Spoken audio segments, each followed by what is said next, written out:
I had an accident on the table saw and still have all my fingers and thumbs. Here's some safety tips about what I did wrong.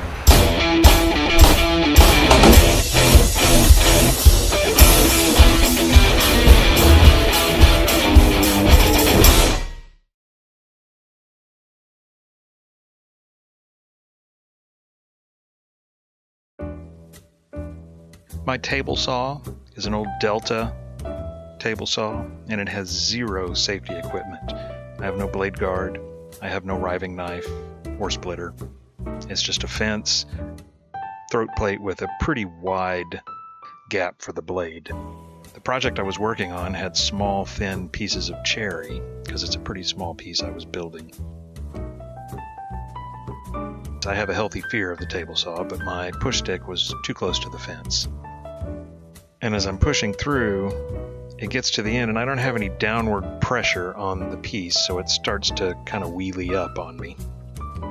And because of my push stick is too close to the fence and moving closer all the time, the front of that piece moved away from the fence and across the top of the blade and came back and actually hit me in the other hand. It didn't really hurt because it's a small, light piece. Although that did scare me a little bit and took a chunk out of my cherry. So then I tried the dual push stick method to try to hold it down, and I felt uncomfortable reaching across the blade, so I let go and there it went again. And you'd think that would be enough for me to learn, but no. I did it again, except in a much bigger way. What's even more sad about the big kickback that I had is the camera wasn't rolling. I got the two little ones and then there was a big one after that.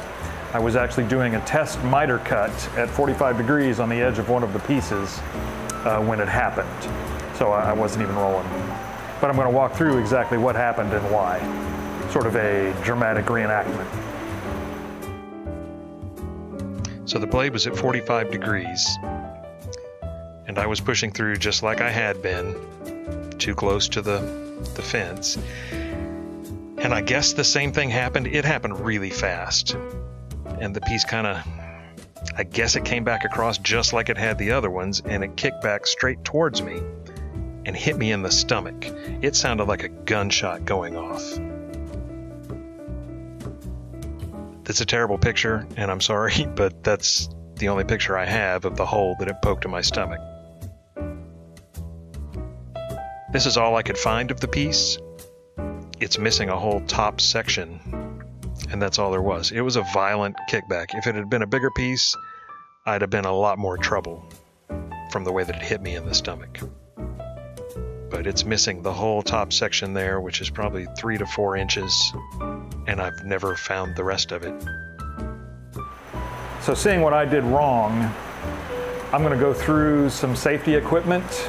It's available for both the saw and for how you use the saw. There's plenty of videos out there that talk about safety and table saws, and I would recommend watching as many as you can. So here are some things that I have found. A riving knife is a blade that comes up that's the same width as the saw blade, and it's on the front side, so as you push through after you've made the cut, the front piece that you're pushing through goes against that, and it keeps it from moving in toward the blade at all. Microjig makes one that you can kind of aftermarket into a saw. Frank Howarth made his own, as well as DIY Tyler made his own, and I'll post links to those videos down below. Another thing are blade guards. It's the plastic thing that goes over top of your blade, so if you do get pulled into the blade, it keeps you from actually falling into it. Push sticks are something that I've always just made my own, and this is one that keeps me far enough away from the blade but doesn't put pressure on the front. This is one based on John Heinz design that puts pressure down further, and this is sort of a Jay Bates version of a push stick that's big and chunky and puts a lot of weight down on it. Microjig makes the gripper. They're kind of expensive, but they do a lot. John Heinz has a video on how to build his. I'll put a link to that. And there's also a push pad that's like a rubber pad with a handle. That keeps me too close to the blade. I don't like it. Feather boards keep the wood from moving backwards that you can attach on there. And there's the hedgehog. It's an interesting one. You should check that one out too. Or you can make your own. Many people have, and there's lots of videos on how to do that. And let's not forget the ever important safety of your eyes and your lungs. So while doing some research on accidents that had happened on the table saw and people talking about accidents on the table saw, I came across a couple of really good videos. One, he calls himself the New Woodworker, purposely fired off a kickback on the saw and just about ended in disaster.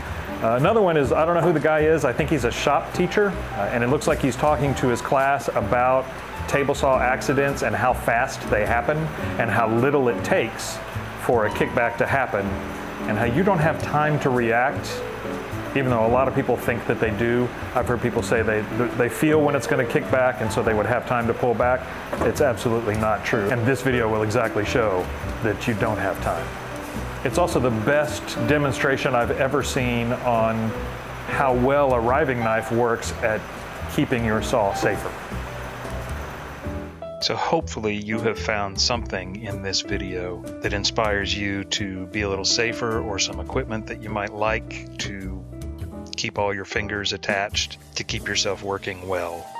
My goal was simply to show what I did to promote the healthy fear of the table saw and what you could do to be safer. Anyway, thanks for watching.